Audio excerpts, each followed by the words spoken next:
Alors, je regarde. Elle est là. Est-ce qu'elle est arrivée? Est-ce qu'elle est... Oui, tu es là. Alors, notre invité a un parcours vraiment intéressant. Mais encore une fois, c'est un parcours, oui, de femme, bien sûr, avec les embûches qu'elle a pu avoir et traverser, se relever et aujourd'hui avoir la réussite qu'elle a aujourd'hui. Donc, elle a un message vraiment inspirant à partager ici avec nous. C'est une femme qui est entrepreneur depuis l'âge de ses 21 ans. Elle a d'abord longtemps travaillé dans le domaine de la mode, une femme très, très créative. Puis, elle a aussi eu un parcours autre, puisqu'elle a également été, enfin, son parcours de vie l'a amenée à être également donc une danseuse érotique dans les bars, qu'elle a fait ça plusieurs années pour développer son entreprise en parallèle, pour pouvoir subvenir aux besoins de sa famille. Et petit à petit, donc, elle s'est intéressée au domaine psychologique et elle exerce depuis plus de 10 ans donc, dans le domaine du coaching. Donc, j'ai le plaisir de vous présenter aujourd'hui notre invitée qui est Annie Deschênes. Annie, si tu peux ouvrir ton Bonjour. micro. Bonjour tout le monde. Bonjour et merci encore d'être avec nous aujourd'hui. Donc, tu vas nous parler de le courage d'avancer. Oui, merci pour votre invitation, Anissa et Luc. Vraiment, ça me fait plaisir d'être ici avec vous. J'ai un petit peu capté là, de quoi vous aviez discuté ensemble ce matin. C'est toujours intéressant, en fait, de joindre des gens qui ont envie d'ouvrir leur esprit, ouvrir leur cœur, à choisir une vie meilleure pour eux. Donc, très intéressant, connecté pour grandir. C'est un honneur pour moi d'être là ce matin avec vous. Merci d'avoir accepté notre invitation. Et je vous demande donc à toutes les personnes, si vous souhaitez profiter encore mieux donc de ce que va nous partager Annie, c'est de la mettre de l'épingler tout simplement. Et vous l'aurez donc en grand sur votre écran et vous pourrez encore mieux profiter donc de ce qu'elle va donc nous partager. C'est à toi, Annie. Oui, donc j'aime toujours ça, voir. Je vais juste faire un petit tour, là, voir les binettes de tout le monde. J'aime ça, regarder là, à qui je m'adresse. Bonjour Damien, bonjour Sadia. Je regarde un peu tout le monde, les beaux sourires, Marcha. Donc, qui à main levée ici ne me connaît pas, juste pour que je sache là, qu'ils ne me connaissent pas du tout. Donc, il y a quand même beaucoup de gens qui ne me connaissent pas. Parfait, c'est le fun, ça, merveilleux. Donc, ben, je vais me présenter. Anissa, tu m'as déjà présenté. J'ai un parcours très atypique, comme vous l'avez entendu. Donc, oui, effectivement, je suis travailleur autonome et entrepreneur depuis l'âge de 21 ans. Donc, je vais avoir 40 ans cette année déjà. Je traverse la quarantaine.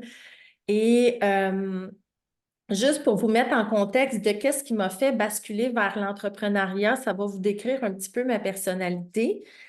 En fait, j'ai gradué, moi, du Cégep Marie-Victorin suite à ma technique en design de mode. Je rêvais de travailler dans l'industrie de la mode. C'était un rêve que je chérissais depuis toute petite. Et j'ai eu la chance extraordinaire de passer une belle entrevue à l'âge de mes 19 ans. Donc, du haut de mes 19 ans, la tête remplie de rêves, le cœur grand ouvert, je me lance dans l'entrevue pour avoir le plus haut poste de designer de mode. Donc, quand tu graduais à cette époque-là, tu devais monter les échelons, hein, commencer comme patroniste, commencer comme couturière, comme assistante et monter les échelons tranquillement. Et moi, je me suis dit, non, je ne monterai pas les échelons, je vais y aller directement pour le poste de designer, puis advienne que pourra, je vais faire ce qu'il faut. Donc, je me dirige à l'entrevue. C'était dans les bureaux à Montréal là, de l'entreprise Garage et Dynamite. Qui connaît à main levée le groupe Garage et Dynamite? Ceux qui sont du Québec vont connaître ça, ceux qui sont de l'Europe peut-être un peu moins.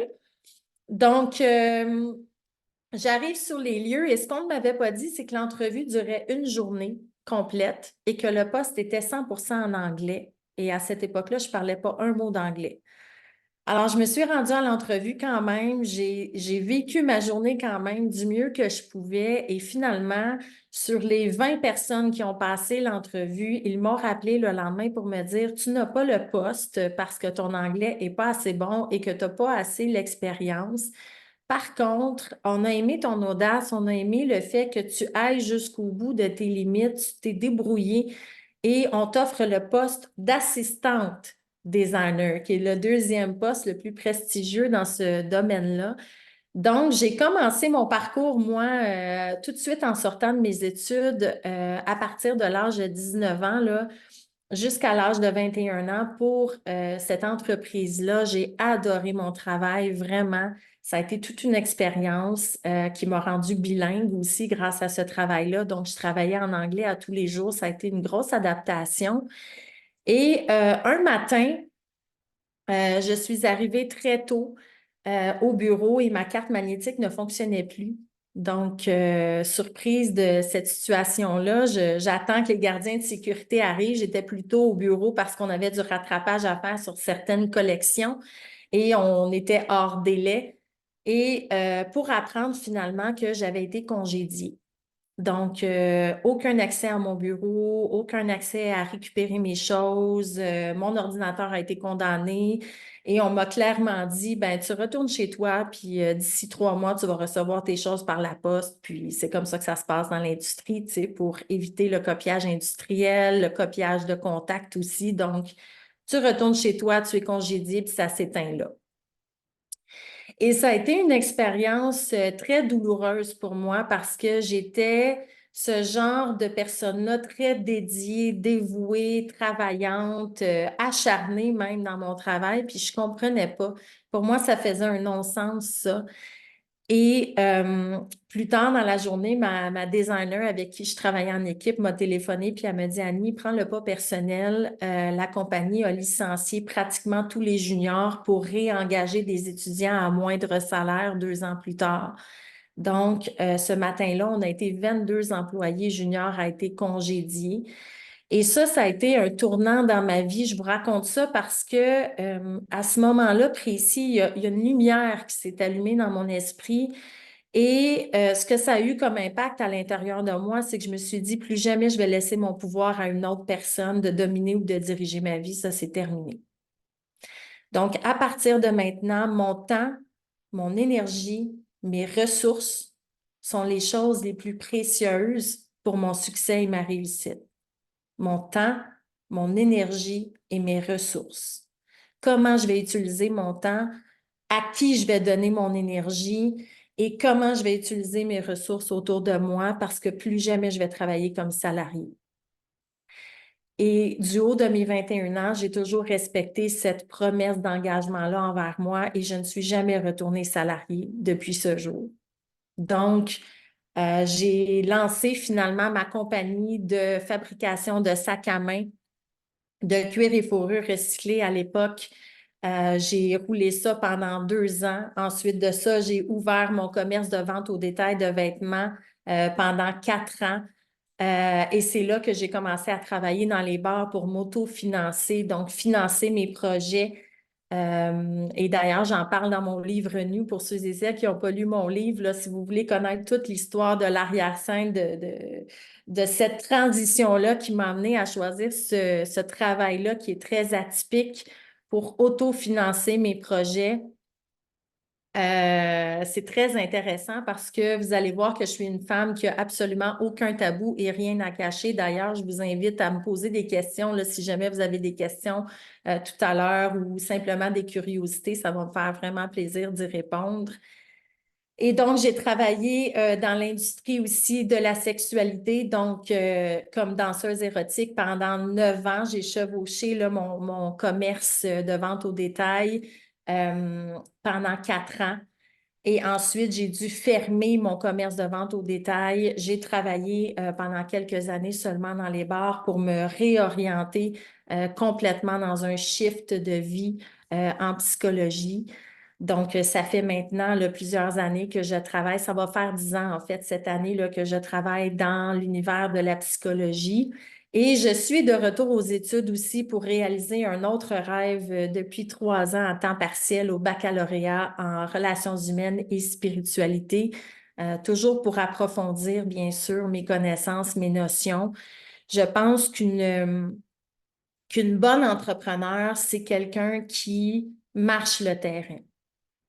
Et s'il y a une chose que je peux dire qui fait mon succès aujourd'hui et qui a toujours fait mon succès dans mes entreprises, et petite parenthèse comme ça, pour moi, le succès, c'est très relatif, hein. Ma définition du succès à moi, votre définition du succès à vous, c'est propre à chacun. Puis je pense que quand j'accompagne mes clients entrepreneurs, entre autres, parce que j'accompagne aussi des entrepreneurs dans mon programme, c'est plus un passe-temps parce que j'aime ça plus que mon métier principal. Je m'amuse avec eux.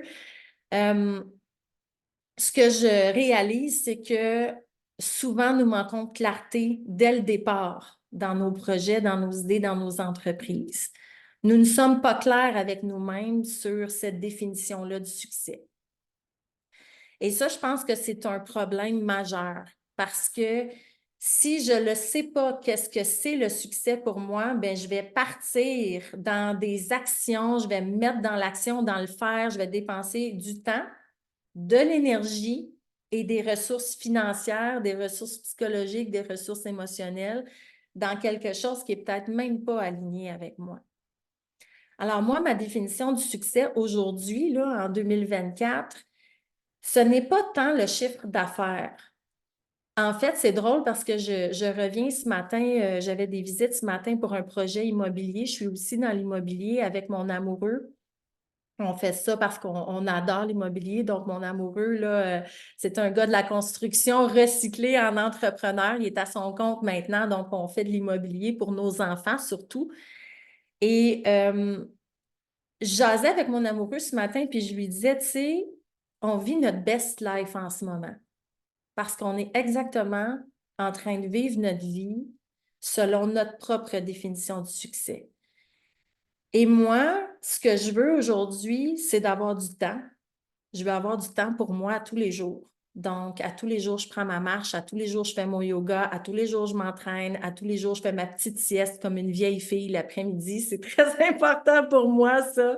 C'est pas négociable en tant que femme hypersensible. J'ai besoin de faire ma sieste pour avoir toute ma concentration cognitive dans mon travail. Ma définition du succès, c'est d'avoir une profitabilité au bout de l'année. Donc, c'est une chose de faire un gros chiffre d'affaires. Mais est-ce que la structure que je dois soutenir pour arriver à ce chiffre d'affaires-là, elle est monstrueusement lourde à supporter? Moi, ça ne m'intéresse plus. Je l'ai fait, ça.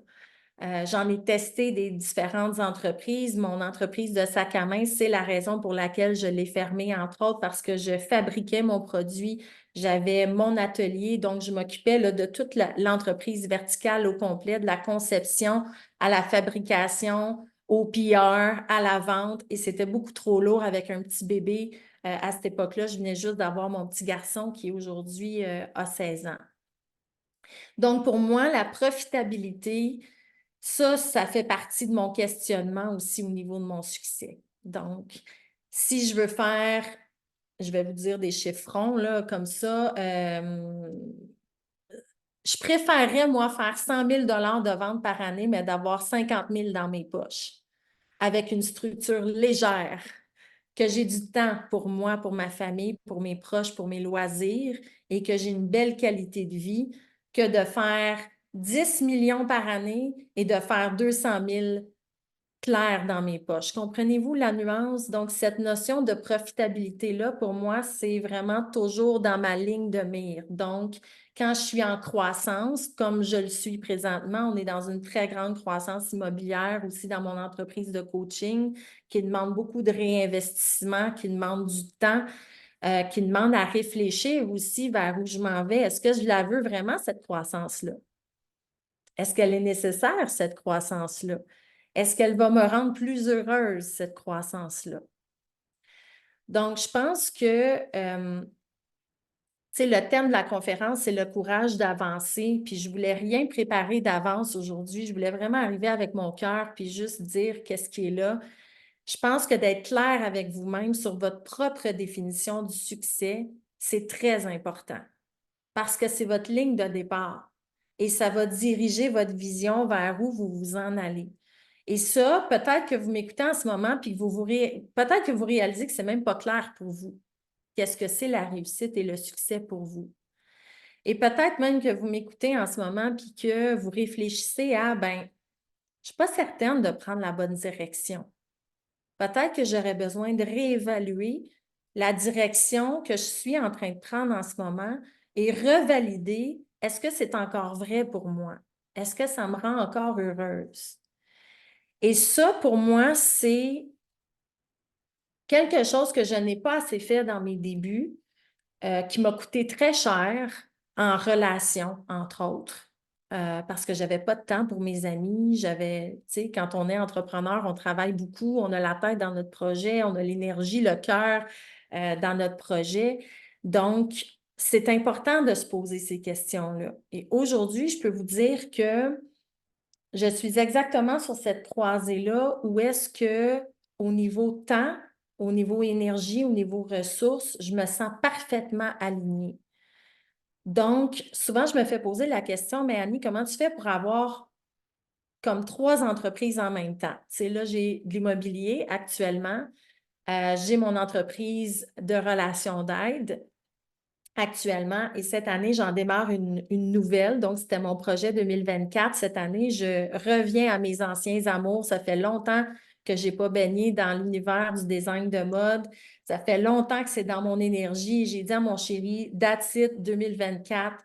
C'est sûr que je me lance un brand, mon brand à moi, ma compagnie de vêtements à moi. Je me relance là-dedans, je le pars, c'est là, c'est le bon timing. Et qu'est-ce qui m'a fait prendre cette décision-là? C'est justement que j'ai du temps. Malgré que je vais à l'université, malgré que je gère tout ça, j'ai du temps. Et qu'est-ce qui fait que j'ai du temps? Ben, j'ai soutenu une structure qui me ressemble dans ma croissance d'entreprise. Et ça aussi, c'est une question que je vous inviterai à réfléchir. Quand je parle de structure, je parle d'employés, je parle d'automatisation dans vos projets, je parle aussi de vous entourer des bonnes personnes. Donc, des personnes qui, là, je n'ai pas le mot en français, OK? J'ai juste le mot en anglais là, qui me vient, mais qui va grind with you, qui va travailler avec vous. Mon amoureux et moi, nous sommes 2 personnes incroyablement productives et travaillantes. C'est-à-dire que quand on se lève le matin et qu'on fait une liste de tâches, nos tâches sont exécutées impeccablement. Et on ne passera pas à la prochaine tâche tant que la tâche n'est pas exécutée impeccablement. Et ça fait partie de mon énergie, de l'énergie d'Annie.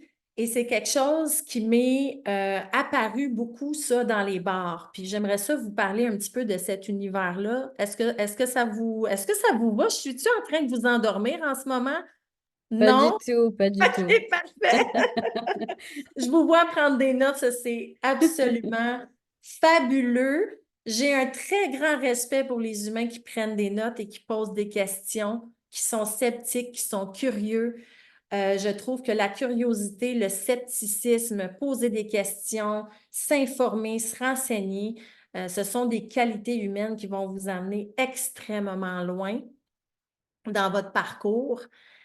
Et tantôt, j'ai capté un petit quelque chose là, quand vous parliez. Je n'ai pas suivi toute la conversation, mais on parlait de compétition et versus contribution. J'ai trouvé ça très intéressant parce que s'il y a quelque chose que moi, j'avais peur en tant que femme, mais aussi en tant qu'entrepreneur, c'était la compétition. Que ce soit en coaching ou que ce soit dans l'industrie du vêtement, c'est 2 grosses industries où il y a beaucoup de monde, puis faire sa place, faire sa marque, c'est pas facile. Donc, la compétition, ça me faisait vraiment peur. Et là où j'ai énormément appris dans ma vie, vraiment à transformer ma relation avec la compétition, c'est dans les bars. Parce que pour vous mettre en contexte, j'ai travaillé pendant 9 ans. À l'époque, ce bar-là était coté numéro 1 au Canada. C'est un bar dans l'Outaouais. Et quand tu rentrais là, premièrement, c'est pas n'importe qui pouvait travailler là. Tu devais être sélectionné par le propriétaire à l'époque pour pouvoir travailler là, première des choses. Donc, sélectionner, qu'est-ce que ça veut dire? Ça veut dire que tu te dévêtis complètement, tu tournes sur toi-même et là, tu reçois la critique. T'es trop grosse, t'es trop blanche, t'es trop ci, t'es pas assez ça, va au gym, je te paye ton abonnement, viens me revoir dans 3 mois. C'est très sec, très direct, très critique. Et ça, j'ai trouvé ça difficile à recevoir parce que j'étais une personne plus fragile, plus sensible dans le temps. Et d'ailleurs, c'était une de mes difficultés dans ma première entreprise de fabrication de sacs à main. J'avais de la misère à m'affirmer. C'était difficile pour moi de dire non, d'être tranchante. J'étais beaucoup trop souple dans cette entreprise-là et c'est une des raisons pour laquelle ça n'a pas fonctionné non plus.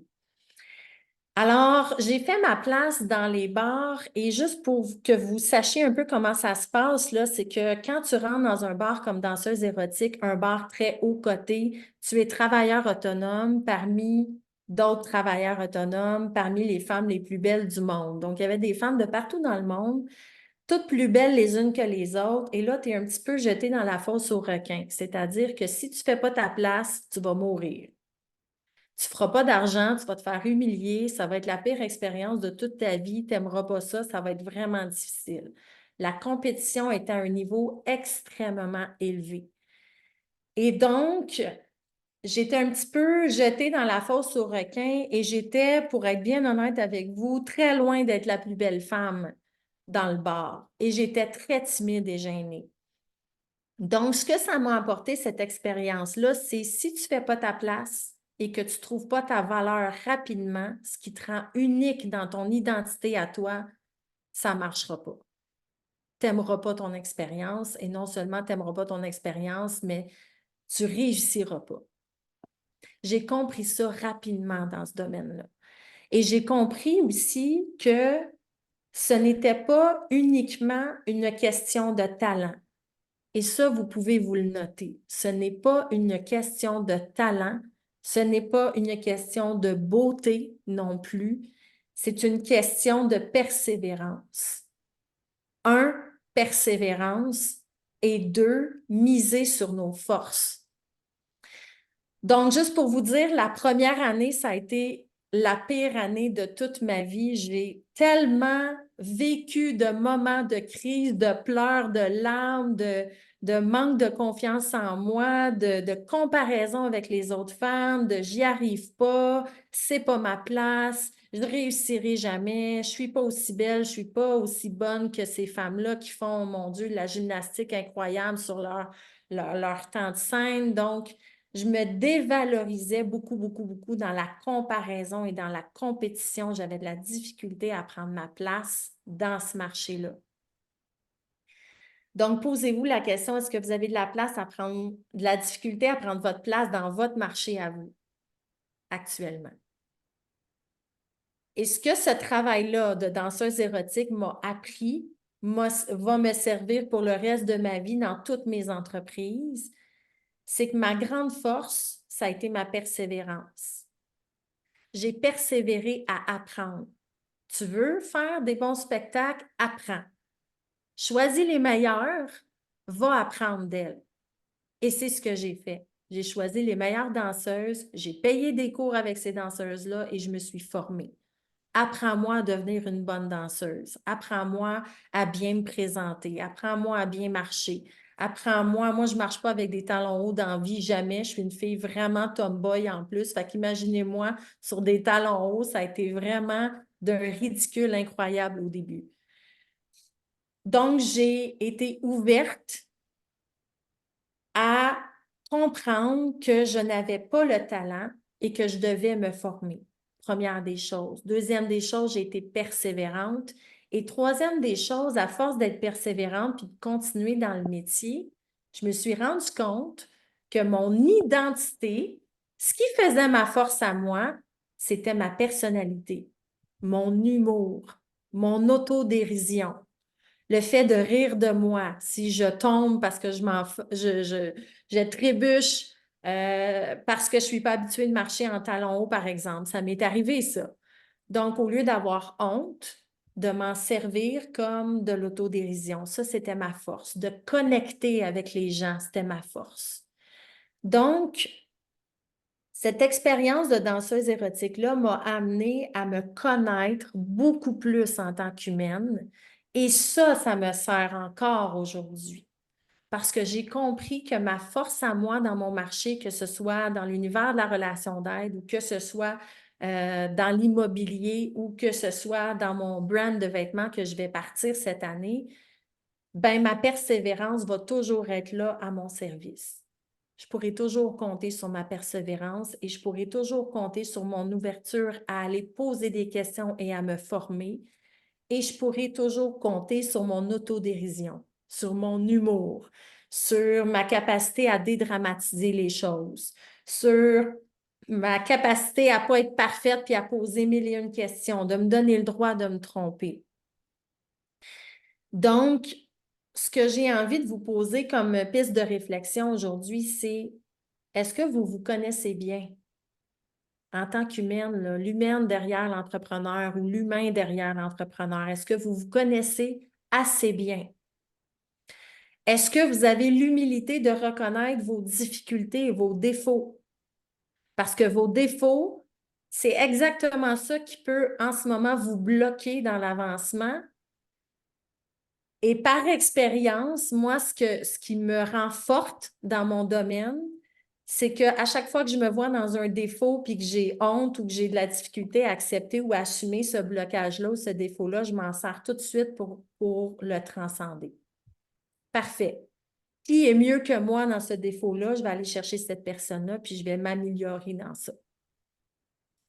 Donc, de vous connaître assez avec humilité, ça va vous permettre d'arrêter de chercher la perfection pour prendre votre part de marché. Puis au contraire, d'assumer d'être totalement humain, totalement imparfait, avec vos peurs, avec vos doutes, avec vos craintes, avec vos défauts, avec vos blocages et d'ouvrir grand, grand, grand ça, ça va vous permettre de côtoyer des humains beaucoup plus humains qui vont vouloir se dépasser autant que vous, sinon plus que vous.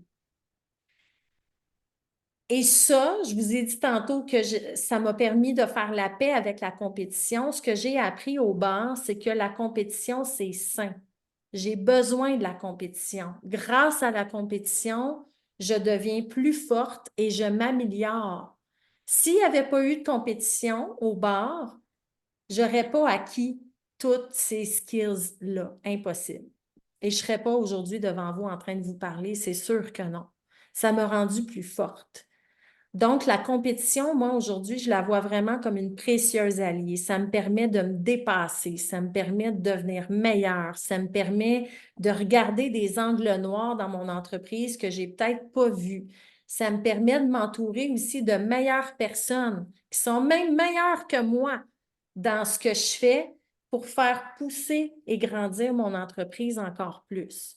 Donc, pour moi, la compétition, là, c'est rendu le contraire maintenant. C'est rendu un jeu pour moi. Je m'amuse à aller dans des endroits où c'est meilleur que ce que je fais, que le coaching est meilleur que ce que j'offre, que les qualités de vêtements sont meilleures. Je vais rencontrer des investisseurs immobiliers qui sont rendus 15, 20, 30 fois plus loin que moi. Et je me replace dans ma chaise d'étudiante. Apprends-moi. Apprends-moi à devenir meilleur. Donc, là, je ne sais pas combien de temps que j'ai, Anissa, parce que moi, je peux partir pendant longtemps. T'as encore un petit peu de temps, Annie. Mais est-ce que je...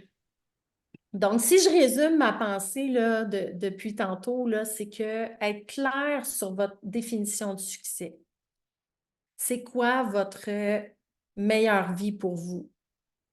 Et j'ai une vision très holistique de la chose. Moi, je gère ma vie, je gère mes entreprises toujours dans mon corps physique, dans mon corps émotionnel, dans mon corps mental et dans mon corps spirituel. Toujours, toujours, toujours. J'ai toujours un cahier séparé en 4 avec moi, physique, mental, émotionnel et spirituel, pour aller vraiment créer une vie ou une entreprise qui est collée à ces 4 dimensions-là parce que je sais pour moi que ma définition du succès, entre autres, c'est de ne pas saboter ou sacrifier une dimension de ma vie.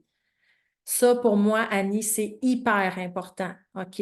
Donc, clarifiez votre succès, idéalement clarifier dans les 4 corps votre succès et vérifiez est-ce que votre temps, votre énergie et vos ressources, est-ce qu'elles sont distribuées d'une manière congruente? Congruente, c'est que je me connais assez pour savoir mes difficultés, connaître mes forces, m'entourer des bonnes personnes, prendre la compétition comme un jeu, continuer de contribuer et être humble avec moi que c'est toujours un work in progress, toujours, toujours, toujours, sans fin. Je vais toujours faire des erreurs et des apprentissages et des choses que j'oublie ou comprenez-vous. Donc, c'est toujours un work in progress et faire la paix avec ça, pour moi, ça a été une clé hyper, hyper, hyper importante pour ne plus être dur envers. Donc, si je résume tout ça, là, très simplement, pour moi, l'entrepreneuriat, ça doit être le fun. Je me lève le matin, c'est le fun. J'ai hâte à ma journée. Je me lève le matin, puis yes! Aujourd'hui, je travaille telle affaire, telle affaire, telle affaire. Même les choses que j'aime pas faire. Yes! Je m'en vais faire ça parce que ça me rend heureuse, ça me permet d'avancer, ça me permet de grandir dans ce que je suis, ça me permet de m'accomplir. Donc, mon entreprise devra toujours être à mon service et non le contraire. Je ne suis pas au service de mon entreprise. La journée où j'aurai plus de plaisir dans mes entreprises, je vais les fermer ou je vais les vendre. C'est tout. Donc, je croise trop d'entrepreneurs qui se stressent la vie avec l'entrepreneuriat, qui sont super stressés. J'ai pas atteint mes objectifs, mon trimestre n'est pas bon, j'ai tel problème avec tel client, il ne m'a pas payé, tel avocat, puis là, on devient stressé, stressé, stressé. Je ne suis pas en train de vous dire que je vis jamais de stress. Plus on grandit, plus les problèmes grandissent aussi. Mais je suis en train de vous dire que l'entrepreneuriat, c'est un privilège. C'est un privilège de construire la vie de nos rêves. C'est un choix. Et on en a parlé, Anissa, hein, dans notre pré-entrevue de ça, que c'est un choix. Et c'est une responsabilité, ce choix-là. Si je m'engage à devenir entrepreneur, je m'engage à être responsable de ma santé, à être responsable de la santé de ma famille, à être responsable de la santé aussi de mon entreprise et je m'engage envers moi à créer une vie qui fait du sens. Si ça ne fait pas de sens pour vous, reposez-vous des questions sur votre succès. Vous êtes probablement incongruent ou désaligné. Et je trouve ça important de se poser ces questions-là souvent. Moi, je me les pose à chaque trimestre, ces questions-là. J'ai au moins 2 jours dans mon agenda, je m'isole, je reprends mon journaling, j'écris, je me repose les questions. Est-ce que c'est encore vrai pour moi pour le prochain trimestre? Est-ce que je m'en vais dans la bonne direction? Est-ce que ça me parle? Est-ce que ça me ressemble? Est-ce que je rectifie des choses? Est-ce que je réajuste des choses? Est-ce que j'annule des choses? Et ça, c'est un dernier point que je pourrais vous dire que j'ai appris récemment. Est-ce que je vous raconte une anecdote vraiment drôle que je n'ai jamais racontée à personne encore? Parce que vous êtes connectés pour grandir, hein? OK, je vais vous la dire. Ça, c'est tellement, tellement drôle, OK? Il y a 3 ans, j'ai vécu un conflit personnel dans ma vie personnelle. Et mon premier élan intérieur, moi, je suis vraiment faite comme ça, là, mon premier élan, ça a été parfait, je vais rebondir, puis je vais être capable toute seule. Donc, mon premier réflexe, ça a été, je m'en vais dans une vente pour taxes et je vais acheter des terrains à la vente pour taxes, ce que j'ai fait. Donc, je suis allée dans une vente pour taxes. J'ai acheté 6 terrains cette journée-là et je suis ressortie de là, Lego, gros comme l'univers. Yes, j'ai 6 acquisitions de terrains. On va revendre ça de telle, telle, telle manière. Ça va le faire, ça va bien aller. Super fière de moi. Je me sens forte, je me sens solide, je me sens fière. Mais moi, là, je n'avais pas fait mes devoirs avant. Je ne suis pas allée voir les cadastres. Je ne suis pas allée marcher les terrains. Je ne me suis pas informée du tout. Je suis débarquée là. J'ai écouté une couple de tutoriels, une couple de webinaires, that's it, je suis allée là, je l'ai fait, OK? Donc, j'ai pris pratiquement 50 de mon budget que j'avais personnel et je l'ai tout mis là-dedans, les yeux fermés. À la sortie de la vente pour taxe, il y a une madame qui vient me voir et elle me dit, Madame, elle dit, j'ai une question de curiosité pour vous. J'ai dit oui. Elle dit, pourquoi vous avez acheté un barrage? Et là, moi, de figer puis de faire, ah, merde. Et là, dans ma fierté égocentrique de dire, ben, je vais faire tel projet, puis j'essaye de me débattre un peu, mais dans ma tête, ça fait, je viens de l'échapper, là, c'est sûr. Fait que mon premier réflexe, je cherche, je fouille les cadastres, je m'en vais me promener sur les lieux pour découvrir que finalement, la moitié des terrains que j'ai achetés étaient non seulement non exploitables, mais en plus, c'était des terrains en plein milieu de l'eau. De l'eau. J'ai acheté de l'eau. OK? De l'eau, même pas d'accès terrestre pour aller à l'eau, juste un barrage en plein milieu de l'eau que j'ai acheté. La panique m'a pris, là, parce que je ne sais pas si vous savez, mais quand tu deviens adjudicataire, que tu achètes un terrain aux ventes pour taxes, tu es responsable de ce terrain-là pendant 12 mois. Et là, c'est un merdier juridique pour te sortir de là. Donc, si un dégât d'eau, si le barrage brise, si ça inonde tous les voisins avoisinants, c'est qui est responsable? C'est moi. Et là, dans ma tête, ça a fait 1 plus 1 plus 1 plus 1. Je me suis vue là, dans l'erreur entrepreneuriale de dire Annie, tu n'as pas fait tes devoirs, tu as foncé la tête baissée et voici ce que tu récoltes. Qu'est-ce que tu en fais maintenant de ça? Est-ce que tu te tapes sur la tête? Est-ce que tu te dévalorises? Est-ce que tu pleures en boule? J'ai pleuré en boule pendant 1 heure. Et je me suis relevée. Ça dit, OK, ça veut dire quoi? Ça veut dire que tu dois t'engager un avocat immédiatement, tu dois parler à un notaire, puis tu dois prévenir ce qui s'en vient. Ce que j'ai fait. Et savez-vous quoi? Ça s'est réglé cette année, 3 ans plus tard. 3 ans plus tard, OK? Est-ce que j'ai été stressée? Oh que oui. La première année, là, j'ai eu quelques nuits blanches, quelques stress qui ont remonté. Mais tout ça pour vous dire que aujourd'hui, 3 ans plus tard, j'ai de la gratitude pour cette expérience-là parce que j'ai appris. J'ai appris à me préparer avant de faire un move. J'ai appris à gérer une erreur quand ça arrive et de la transformer en expérience. Donc aujourd'hui, je le sais que ce n'est plus une erreur, c'est une expérience, je ne referai plus ça. J'ai appris aussi d'oser aller dans l'action et de se responsabiliser de la conséquence du choix. C'est pas grave. Peu importe ce qui arrive, c'est pas grave. Il y a toujours une piste de sortie, une porte de solution, des gens qui arrivent par synchronicité autour de vous qui vont vous aider. Donc, qu'est-ce qui va faire que vous allez avancer? C'est cette résilience-là. Et ce serait mon mot de la fin. Je pense que de faire le choix d'être un entrepreneur, c'est faire le choix dès le point de départ. Je signe un contrat avec Dieu et avec moi-même. Je m'engage à être résiliente.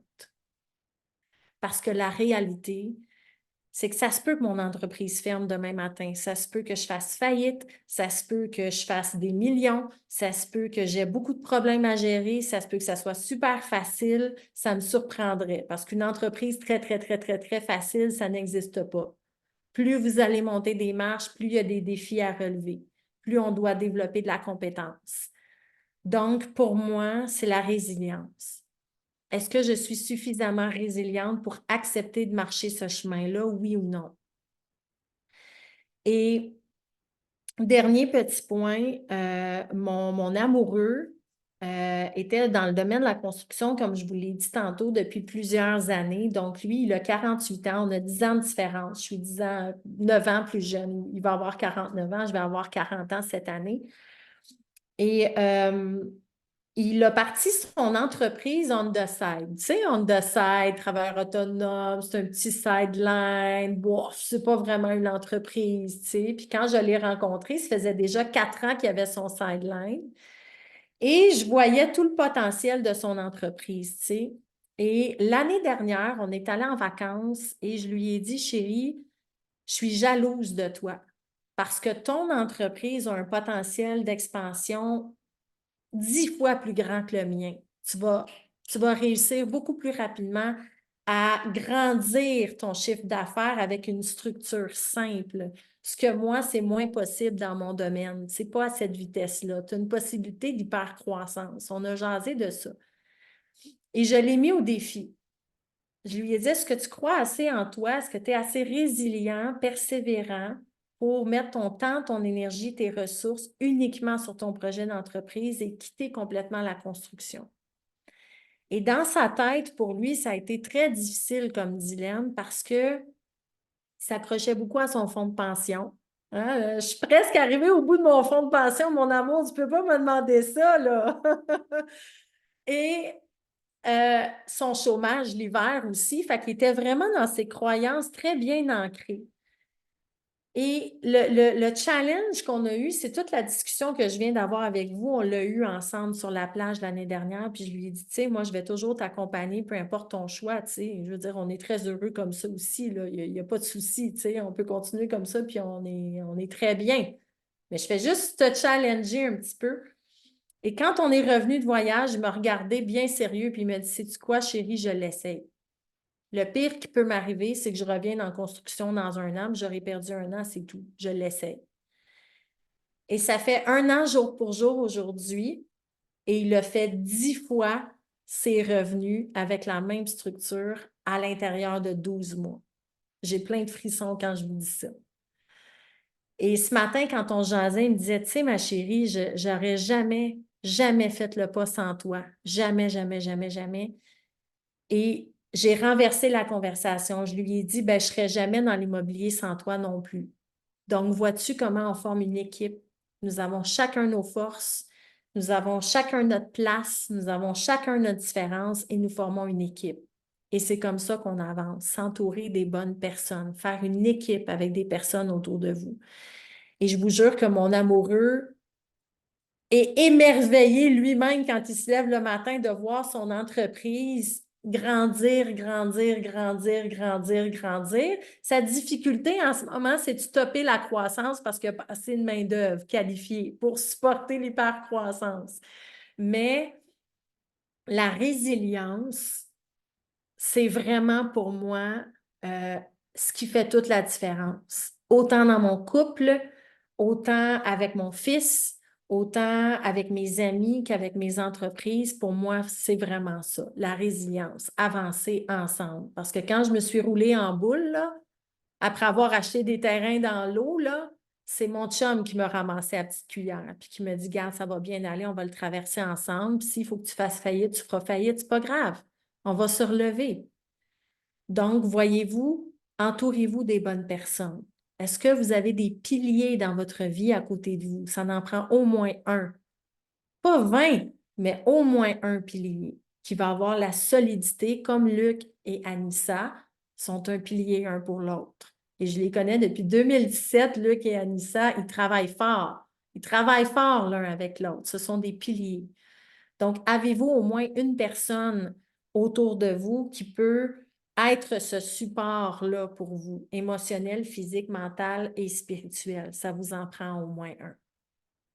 Alors voilà, ça serait tout pour moi. Je ne sais pas si j'ai pas Waouh! eu le temps de lire les commentaires ou s'il y a des questions, ça va me faire plaisir d'y répondre aussi. Oui, je t'invite à regarder, mais merci, merci, merci.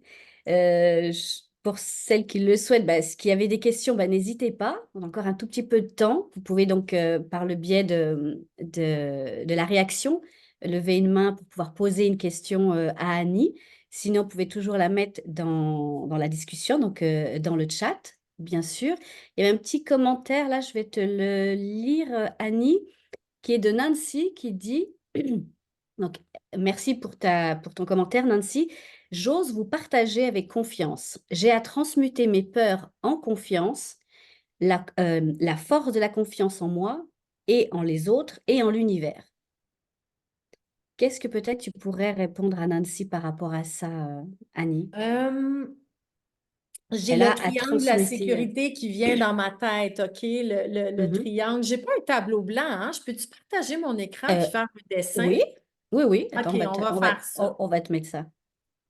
On va faire ça. C'est-tu moi qui dois le partager à ce moment-là? Un Oui, tapis blanc? ouais, Disons que je fais ça, ça fonctionne-tu? parfait. Bon, j'ai une souris, là. Je n'ai pas mon crayon. Je vais essayer de faire Ok, du mieux que je peux. un Donc, triangle. vous pouvez vous le dessiner, ça, OK? Mieux que moi, là. Le triangle de la sécurité. Ça va changer votre vie à tout jamais. Qu'est-ce que c'est le triangle de la sécurité intérieure? Un humain a toujours peur. C'est normal, c'est humain la peur, OK? La peur serait ici à l'étape 1. Qu'est-ce qui fait que je dois transmuter mes peurs? Je dois aller à l'étape 2 et l'étape 2, c'est l'action inspirante imparfaite.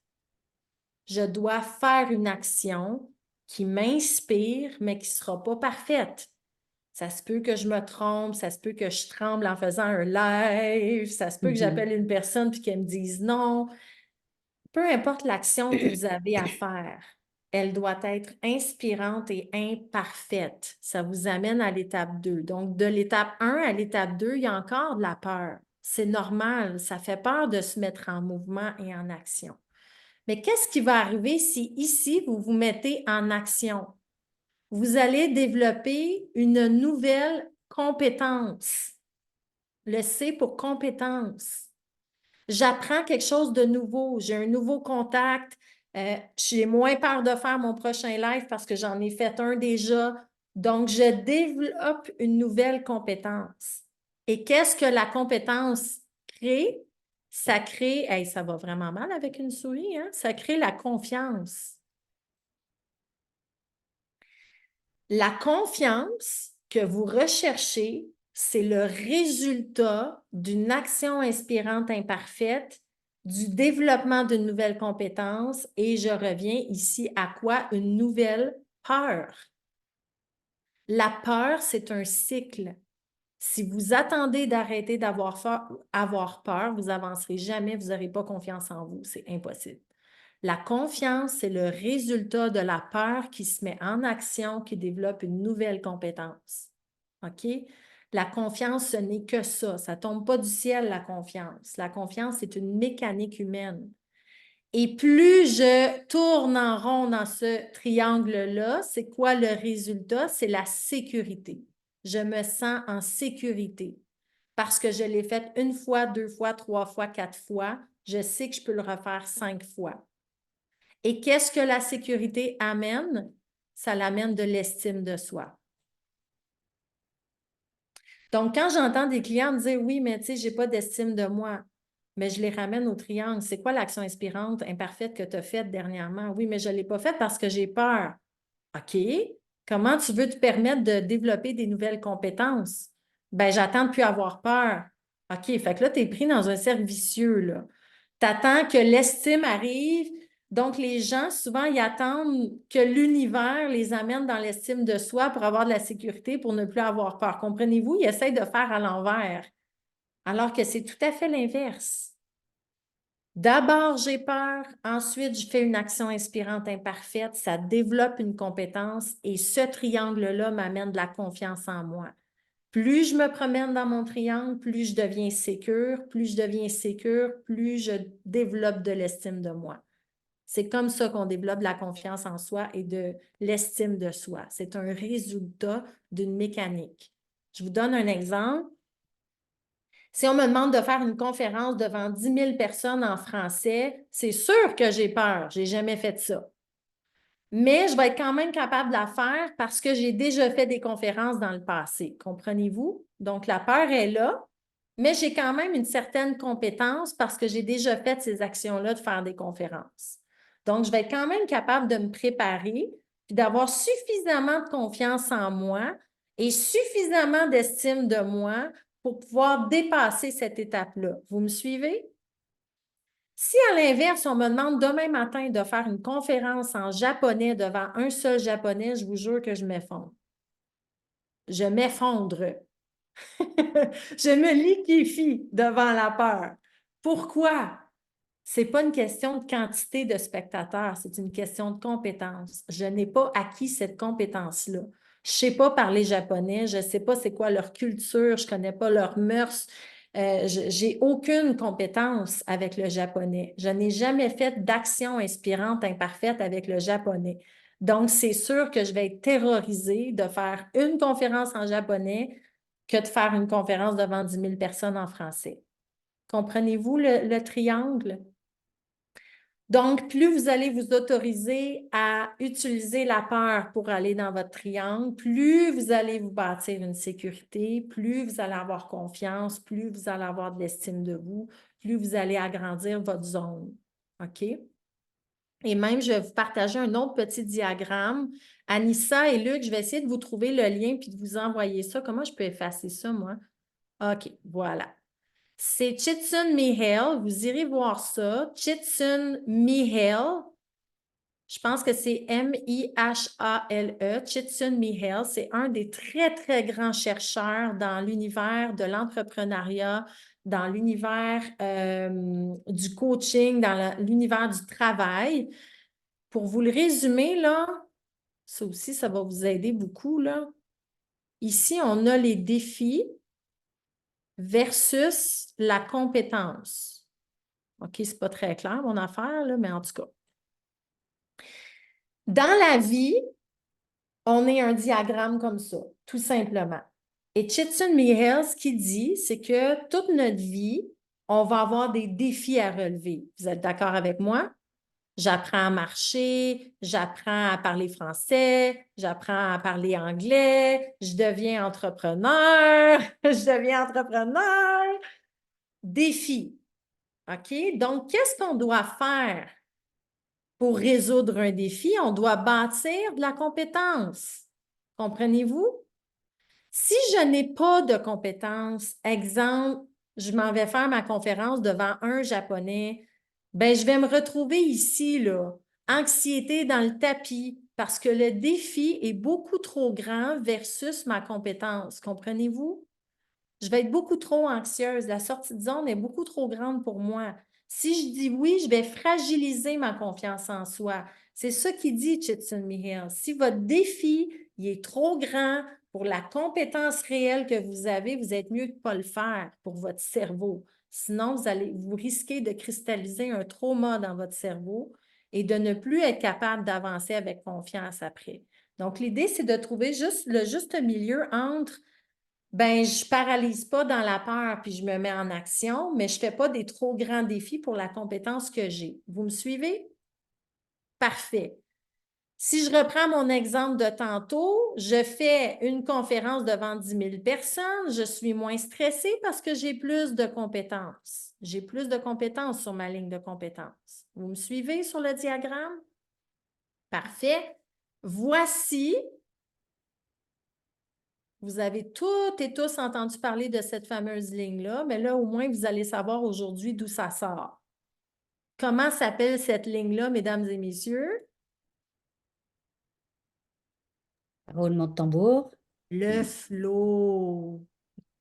Notre ami François Lemay qui parle du flow, la pleine conscience, le flow, l'état de plénitude, l'état d'alignement, le flow. Le flow, selon Csikszentmihalyi, c'est cette exacte croisée entre le parfait timing de la compétence versus le défi. Comprenez-vous le diagramme? Si je développe suffisamment de compétences versus le défi que j'ai à relever, j'entre exactement dans ma zone de flow. Je suis complètement en alignement. OK? Dessinez-vous-le, ce diagramme-là, puis gardez-le précieusement avec vous. Ça va vous aider à prendre des décisions beaucoup plus alignées dans votre entreprise et à réajuster quand est-ce que je me raconte une histoire que mes peurs me paralysent alors que j'ai juste à enclencher le triangle et quand est-ce que la sortie de zone est beaucoup trop grande pour moi puis que je risque de fragiliser mon esprit. Alors, on essaye toujours de trouver notre flow. Moi, ce matin, je suis dans le flow avec vous. Je n'ai rien préparé pour la conférence, absolument rien. Pourquoi? Parce que j'ai confiance en mon flow. Et pourquoi j'ai confiance en mon flow? Parce que je l'ai suffisamment pratiqué. Est-ce que c'était comme ça il y a 10 ans? Pas du tout.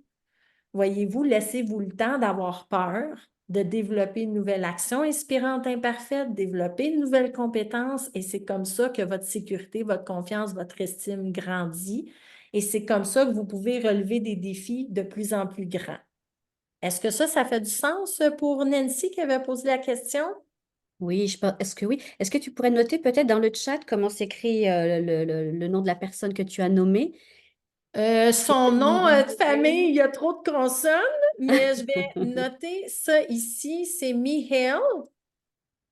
Et Chitsin Mihail, je ne sais pas trop comment ça s'écrit, mais je vais vous l'envoyer par courriel, comme ça vous allez pouvoir le redonner à votre gang de connecter Oui. pour grandir. Je vais vous l'envoyer, je vais me le noter pour ne pas l'oublier, par exemple. Chitsin Mihail. C'est fascinant. Effectivement, ça l'est. Merci pour ces partages qui sont vraiment intéressants, inspirants. Et en fait, le mot-clé, en fait, depuis que je t'entends, que tu as commencé, c'est quand même l'apprentissage.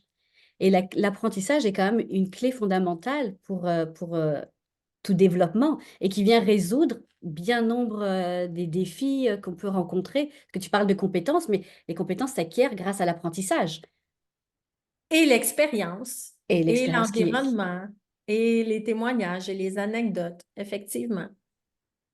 c'est ce qui va venir justement résoudre et surmonter un défi, augmenter sa confiance en soi, ce qui paralyse, ce qui nous paralyse effectivement quand on veut avancer et qu'on n'avance pas parce que on se rend pas compte qu'en réalité, c'est parfois, comme tu disais, c'est juste une question de compétence. Oui, je pense qu'on, en tout cas pour moi, je me fais un point d'honneur d'avoir l'humilité et l'honnêteté de me le dire quand j'ai pas la compétence. C'est pas grave si j'ai pas la compétence. Je vais aller chercher quelqu'un qui l'a ou je vais l'étudier pour l'apprendre. Mais je dois être suffisamment honnête avec moi pour me le dire. Et c'est ce que l'expérience de l'achat du terrain en plein milieu de l'eau, du barrage, m'a appris. Tu n'avais pas la compétence, Annie. Et tu t'es fait à croire que tu avais la compétence. Ça t'a coûté cher, cette expérience-là. Donc, aujourd'hui, depuis ce temps-là, je le sais. Si je n'ai pas la compétence, je vais m'entourer d'une personne qui l'a. Ou sinon, je vais mettre mon projet sur pause et je vais y revenir plus tard, tout simplement. Ce n'est pas une course, là. Mon entreprise, ce n'est pas une course. Et donc en entrepreneuriat, c'est exactement la même chose. C'est-à-dire Mhm. qu'on rencontre tous des difficultés, on rencontre tous des problématiques, des défis, peu importe lesquels, et de pouvoir s'arrêter un instant, pas s'arrêter pour ne rien faire, mais s'arrêter pour prendre le temps de la réflexion et dire qu'est-ce qui me bloque, qu'est-ce qui m'empêche d'avancer. Ok, mon défi, il est ici. Comment est-ce que je peux faire maintenant pour aller le résoudre? Quelles compétences est-ce que j'ai besoin peut-être d'acquérir? Quel apprentissage est-ce que j'ai besoin d'aller chercher? Quelle personne est-ce que, aux ressources à qui je peux faire appel? Et je vais même pousser plus loin, si tu me permets, Anissa. Ici, là, on est quoi? On est une quarantaine de connectés. Il y a à peu près 5% qui vont faire quelque chose de ce qu'on a dit aujourd'hui, hein. C'est tout. Le reste, ça va tomber dans les oubliettes. C'est les statistiques. 5%.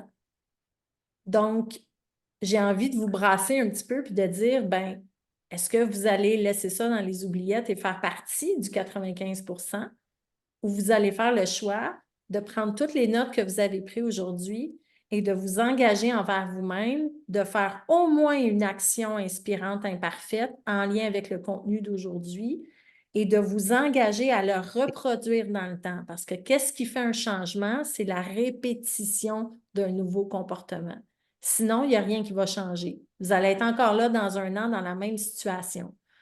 Donc, est-ce que vous allez vous engager à être dans le 5% d'humains qui, aujourd'hui, vont faire quelque chose de ce qu'ils ont entendu? Bah, pour aller encore plus loin, pour certains, nous, on se retrouve la semaine prochaine pour notre rencontre qui est le coaching de groupe. Donc, ce serait l'occasion idéale de pouvoir faire un petit retour et dire, tiens, OK, je m'engage d'ici la semaine prochaine à faire telle petite action qui va me permettre d'avancer, d'évoluer, de progresser, d'apprendre, peu importe quoi, mais dans la direction toujours de l'amélioration. Très Donc, bonne idée. pour ceux et celles qui le souhaitent, bien évidemment, il n'y a jamais d'obligation, mais voilà, quand on est dans cette lancée, dans cette lignée, c'est ce qu'on vous propose. Il y a Suzy qui demande, est-ce que tu as la référence exacte du triangle de sécurité que tu nous as partagé? Le triangle à sécurité, ça fait partie de mon coaching à moi. C'est pas quelque chose qui est nécessairement existant dans la psychologie. Je peux vous partager, par exemple, mon travail à moi. Si vous voulez, je peux vous l'envoyer. Je vais me le Donc, noter. c'est une exclusivité. Oui, c'est ça. Triangle à sécurité.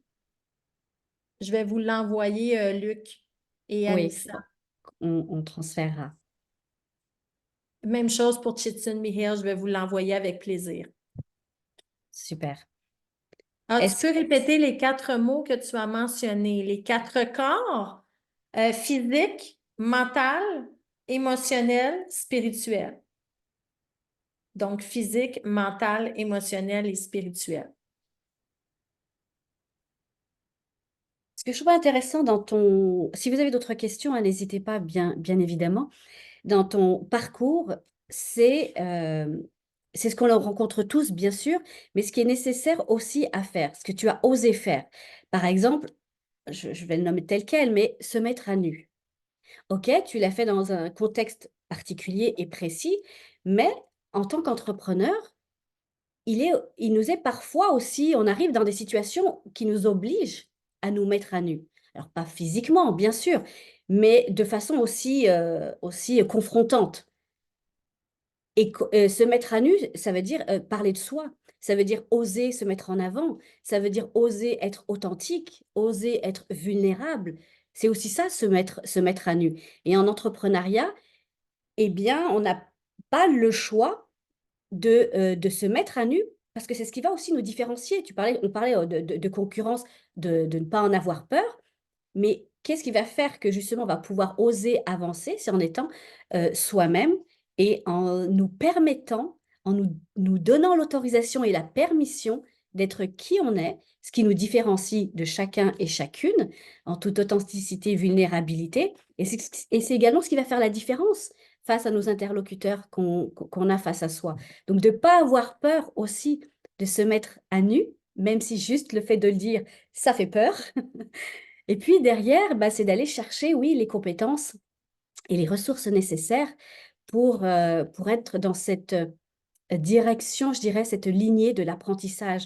Parce qu'on a là aussi encore toujours besoin d'apprendre, tout le temps, tout le temps, tout le temps. Si on n'a pas besoin d'apprendre, on a besoin d'approfondir.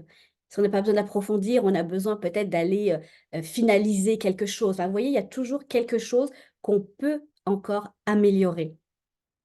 Donc, c'est des éléments que tu as partagés et que je voulais ramener. Sadia, oui, oui. Sadia, tu as quelque chose? Attends, ton micro est fermé, ma chère. Est-ce qu'on m'entend? Oui, parfait. Super. J'avais une question parce que dans tout ton parcours, bon, il y a beaucoup de spiritualité, il y a beaucoup de prise de conscience et de connaissance de soi. Puis il y a aussi la notion, en tout cas moi ce que j'ai entendu, la notion de lâcher prise sur des choses que tu as envie, voilà, que tu as construit, mais à un moment donné, tu as lâché pour les raisons justement parce que ça ne te convenait plus ou c'était plus viable. Ben justement, comment tu t'es détaché de ça? Parce on peut pas, comme tu dis, on peut pas tout faire. Il y a ce côté très résilient, que je connais très bien, que tu as et dans la résilience, il y a aussi cette notion de lâcher prise sur le passé, le truc de victime, le truc comme Mhm. ça et comment toi, tu as fait pour, lâcher prise sur, quelque part, des choses qui, pour toi, dans ta projection, allaient fonctionner, n'a pas fonctionné? C'est une très bonne question, Sadia. Très, très bonne question. Je dirais que dans ma première entreprise, ça a été très difficile. Très, très difficile. Ça m'a pris quelques mois là, avant de rebondir sur mes pieds. J'étais plus jeune aussi, j'étais une jeune maman aussi, donc le contexte n'était pas le même. Je ne sais même pas si j'étais peut-être même en dépression postpartum, tu sais, donc il y a plusieurs facteurs qui peuvent influencer l'impact de cette première difficulté-là.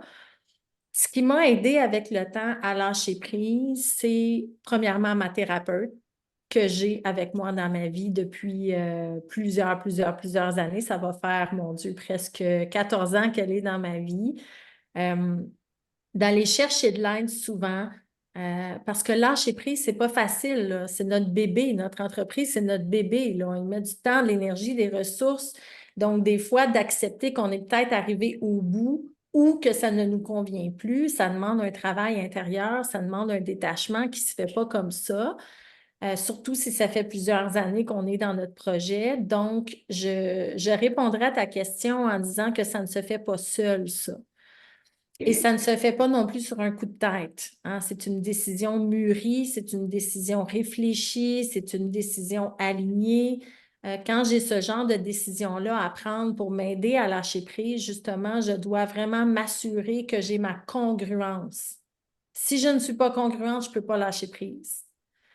Donc, ma congruence, c'est ce que ma tête pense, ce que mon cœur ressent, ce que mon énergie disponible génère et mon environnement physique me permet. Donc, est-ce que mes 4 dimensions sont toutes dans la même direction? Si la réponse c'est oui, alors là, c'est plus facile pour moi de prendre la décision et de lâcher prise. Et même encore là, avec la congruence, je vais quand même aller m'entourer de personnes. J'ai besoin de le partager, de le dire, de le nommer, de vider la charge émotionnelle, de vider ma tête et de nettoyer tout ce qui entoure là, cette perte-là, parce que c'est une perte.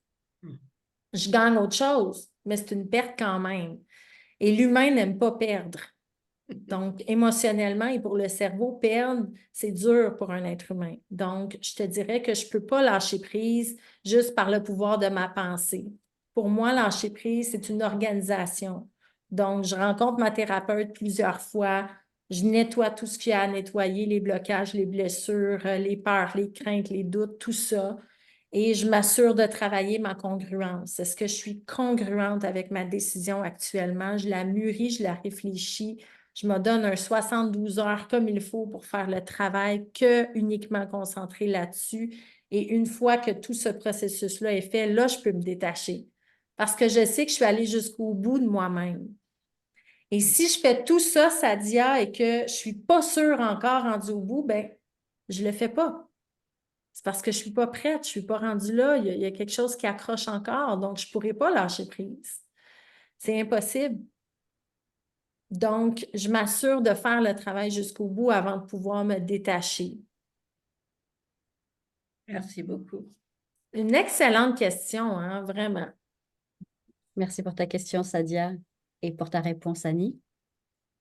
Plaisir.